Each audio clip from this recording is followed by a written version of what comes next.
পুরো BT road জলের তলায় চলে গেছে। 4 ঘন্টা ধরে বৃষ্টি হচ্ছে সকাল থেকে, এখনো বৃষ্টি কমেনি। আর ওই দিকটা দেখুন, ওই দিকটা পুরো জলের তলায়, কলোনি বাজার হয়ে গেছে জলের তলায়। ঠিক আছে, চারিদিকে জল। এখানে রাস্তাঘাট পার হতে গেলে আস্তে আস্তে যেতে হচ্ছে, কোথায় গর্ত আছে না আছে সব কিছু দেখে দেখে যেতে হচ্ছে। দেখো রাস্তাটা দাঁড়িয়ে যাচ্ছে। আর বাজারের ওই দিকটা তো পুরো জলের তলায় চলে গেছে, পুরো জলের তলায়। এত বৃষ্টি হয়েছে, এরকম বৃষ্টি হতো এই দুটো হলো, এরকম বৃষ্টি হয়নি। একদম শীতের মধ্যে থেকে ডাল্লা পুরো জলের তলায়। ঠিক আছে, দেখো কি অবস্থা। এই দেখো এখানে জগাদা চলে এসছে, কাগজ বিক্রি ছিল, জগাদাও চলে এসছে। জল, হ্যাঁ দেখেছি আমি, ওপর দিয়ে আসছিলাম তো, উপর দিয়ে আসছিলাম দেখছিলাম। হ্যাঁ গর্ত আছে, দেখে যাবে। জানি গর্ত আছে, কি অবস্থা। আজ সকালবেলায় 4 ঘন্টা ধরে বৃষ্টি হয়েছে, তার অবস্থা দেখো। বিটি রোড, টপিং রোড পুরো জলের তলায় চলে গেছে।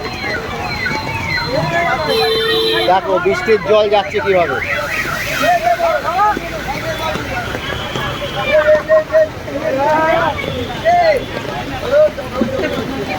দেখো বৃষ্টির জলে ভর্তি হয়ে গেছে সারা এলাকা।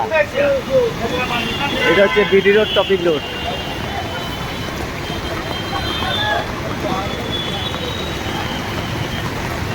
কি অবস্থা দেখো।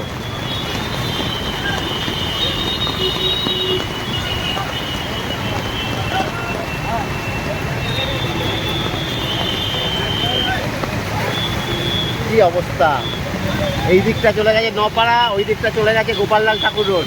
গোপাললাল ঠাকুর রোড পুরো জলের তলায়, সারা রাস্তা ভর্তি জল।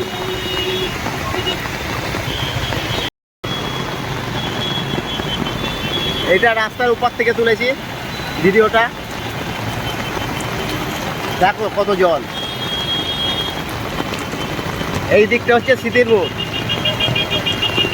এই দিকটা হচ্ছে শীতের মোড়।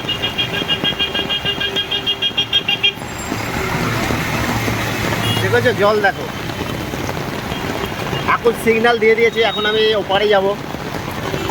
এই দিকটা হচ্ছে ডানলপ, এই দিকটা হচ্ছে নপাড়া। নপাড়া রাস্তায় সব জল ঢুকছে।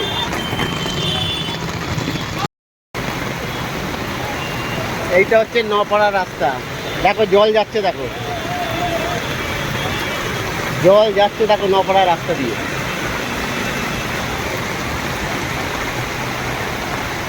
দেখেছো কত জল, আমি এই প্রথম দেখলাম এত বৃষ্টি, এত জল। এই সব জল ঢুকছে নপাড়াতে। নপাড়ার ওই দিকটা হয়তো ভেসে গেছে, রেল লাইনের ওই দিকটা হয়তো ভেসে গেছে, কেননা বিটি রোড দিয়ে এত জল ঢুকছে। এই জলের তোর কত, এত জলের টান। দেখো বাচ্চারা যাচ্ছে, দেখো কীভাবে এত জলের টান। এখানে অটো কম চলছে, এখানে গর্ত আছে কোথায় না আছে, এর জন্য সবাই আস্তে আস্তে রাস্তা পার হচ্ছে। প্রচুর জল, প্রচুর বৃষ্টি হয়েছে। এইটা হচ্ছে পদ্মা নদীর বাঁধ ভেঙে গেছে, দেখো পদ্মা নদীর বাঁধ ভেঙে গেছে, বাঁধ ভেঙে জল ঢুকছে। দেখো জল ঢুকছে এইদিকে, পদ্মা নদীর বাঁধ ভেঙে জল ঢুকছে এইদিকে। আর এইদিকে সঞ্জীব মাঝে যাচ্ছে চান করতে, এখানে চান করে রে, এত সুন্দর জল,